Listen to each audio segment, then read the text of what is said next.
Kapag mas mahal ka ng lalaki, wala kang magiging problema. As in, wala. Makakatulog ka sa gabi dahil may peace of mind ka. Binibigyan ka niya ng peace of mind at hindi niya hayaan na mag-isip ka at mag-overthink ka. Hindi mo na siya kailangan bantayan kung nagloloko pa siya o meron pa siyang iba. Dahil alam niya ang limitasyon niya bilang boyfriend at bilang lalaki sa ibang tao. Alam niya ang limitasyon niya sa ibang babae at sa mga kaibigan niya. Kapag mas mahal ka ng lalaki, asahan mo na hindi ka niya hayaang umiyak sa gabi nang hindi nag-aayos away. At susuyuin ka lagi sa lahat ng mga misunderstandings niyo. Kapag mas mahal ka ng lalaki, asahan mo na maggagawa lagi ng effort sa'yo para mapasaya ka at nararamdaman ka niya kahit hindi ka nagsasalita.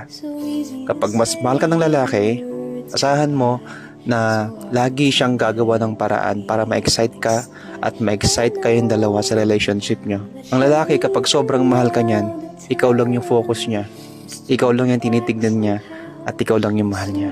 Kaya kapag napunta ka sa lalaking mas mahal ka, napakaswerte mo dahil bibihira lang yung lalaking kaya magmahal ng todo.